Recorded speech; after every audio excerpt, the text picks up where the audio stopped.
Hi, my name is Megan Babin and I'm applying to a digital marketing position. So currently my degree is in telecommunications, but I'm working on wrapping up my master's degree as well through the combination degree. I also have a baby, so I think that makes me really great for this position because not only have I been able to study, but I really learned to manage and optimize my time. So while I'm doing this video, come here, Bubba.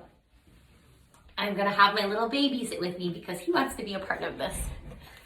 So in the past, I worked for a real estate holding company and I managed their 4 Airbnb properties, and they trusted me enough as a little 19-year-old to design their Airbnbs and take pictures of the content, post them, maintain a high occupancy rate of booking, and additionally, I had to make sure the reviews were spot on, 5-star reviews.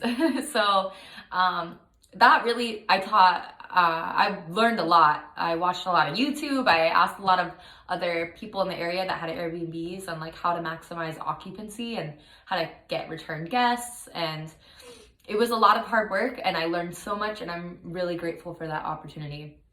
So in the future, I would really like to use what I learned through using a digital platform in my advantage. And I feel like I could be a great asset to a digital marketing company because now I have this great real world experience, and I feel like I have all this textbook knowledge, and I have all my Google Ad certification. So I think I would be advantageous in that aspect. On top of it, I'm a people person, and through Airbnb, I really learned that I love the hospitality aspect, and I love welcoming people into these homes and getting them to return because they're like, oh, wow, I really connected with that person. And so I learned that if I work for a digital marketing company, I think I could help really understand the goals of businesses and help create something that would work best for them. So my greatest weakness is often that I am very disorganized. Yeah, mommy's disorganized sometimes. So what I've learned to do so that I can keep up with all of the demands of my life, which sometimes is going to doctor's appointments. Yeah, we go to doctor's appointments. And I also like have to keep track of my master's program classwork as well as the undergraduate coursework. So something that I've learned to do because I was either overloading my schedule or I was just missing things that were so silly and I could have done them. I learned to get a physical planner because sometimes I miss things in my phone. So I got a physical planner, and as soon as something comes up, I write it down. And so then at the beginning of my week, and then I can look ahead. Sometimes I have things in there already. Sometimes it's open and I can enjoy my week as things come. And I think that really helped me become more organized. And in the past, I was missing assignments, and today I feel like $1,000,000 because I just write things down, and it's just such a simple way of getting my tasks accomplished and really maximizing efficiency in my day. So what would you do if, hold on one second. What would you do if you found out a coworker wasn't contributing to a project? I'm a very vocal person, so if a coworker wasn't contributing to a project, I think I would just ask them like, hey, I'm feeling like I'm doing a lot of work in this area. Can you give me your feedback? Are your tasks, maybe are they a little bit challenging to you right now? Or are they not challenging enough? Like, fill me in. Maybe I can help you in your area and you can help me in mine. So I think that would just be a nice way of being like, hey, what are you struggling with? And how can we get this ball rolling? Or I would just say it straightforward like that, because sometimes beating around the bush is not effective either, but I would want to make sure that I maintain a respectful atmosphere for my coworker as well.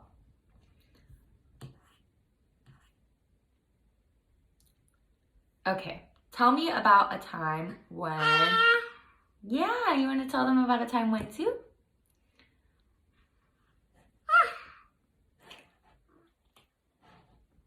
What do you do when your schedule is interrupted? Okay, so oftentimes my schedule is interrupted. No offense, Chubby Nimai, but my schedule is often interrupted. So a way that I manage this is that I learned to incorporate the interruption into my assignment. Or sometimes I just have to reschedule my day. So like I said, I have my planner and I have my priorities for the day.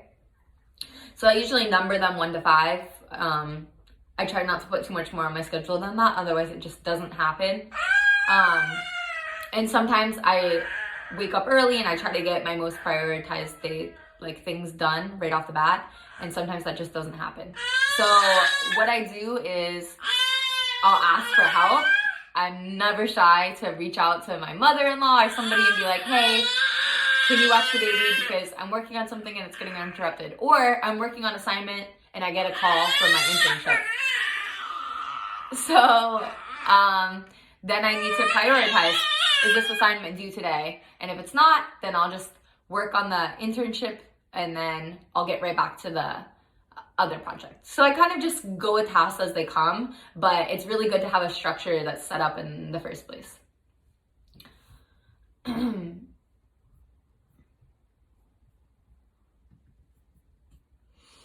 A question that I would like to ask the interviewer is, I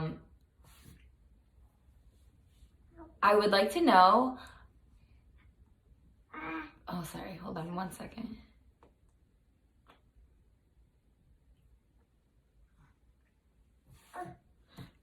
Okay, so the questions I would like to ask an interviewer is, what does the company culture look like? 2, how do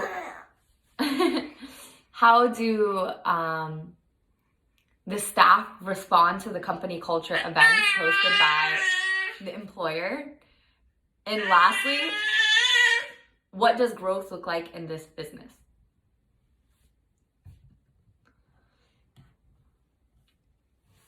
Okay, so this is my reflection on this interview. Do you feel like you can apply what you have learned in this activity for future interviews? I definitely learned that I feel like the weakness question always caught me off guard. What's your biggest weakness? Because I'm I can't lie. So I would always just say something that was like more hurtful than helpful in the interview, and I don't think that's very good. It showed a lack of confidence. So I think I learned the strategy of saying something that like organization, or you could even say something like, I'm really attention to detailed, and that often makes me a perfectionist and I spend too much time on an assignment, blah, blah, blah. But to the interviewer, it makes it seem more like you are, you're a well-rounded person, and like your quirks are still quirks that most people strive to have. I think that's like a good way to go about that question, as long as it's authentic and honest, you know? So number 2 is, what question felt like the most challenging to answer? I would say that, no, I would actually say that what questions you would like to ask the interviewer, that kind of threw me off. Also, some other questions that I have about interviewing in general is, I'm at 8 minutes and 44 seconds. Should I be more concise in my answering? You okay? And I guess I'd like to know when I'm rambling and when I'm not. He gets it from me, the rambling. Additional ways you'll practice your interviewing skills. I guess to go back to the last question is, would it be bad to try to get interviews and interview for them just mostly for practice and like maybe get feedback from the interviewers? Or would it be better just to maybe have these conversations with peers and maybe mentors? Okay, so based on your company organization research for the application prototype project, what is one additional question that you feel would be asked? I think they would ask definitely what your background is, because this was a pretty high up position. So I don't think they would just like, it's not an entry level job. I think they would want to know like what projects you worked on in the past and what your portfolio looks like. Yeah, so I would like to continue to work on my website, which has like my portfolio on it. And so then I could just be like, here's my portfolio. What did you notice about your body language, voice, and tone in your practice video? Are there any areas of improvement or things you need to practice for a virtual or phone interview? Maybe slow down, because I know I talk fast. So slow down, be more calm and collected, and stop and think about what I'm going to say before I say it. I think that would really make my presentation spectacular. Oh, also do not have a baby while doing a real interview, because that wouldn't really be the most professional. But I think for this video, it's okay, and I've taken it like 10 times, and this is the best he's been. So, thank you so much.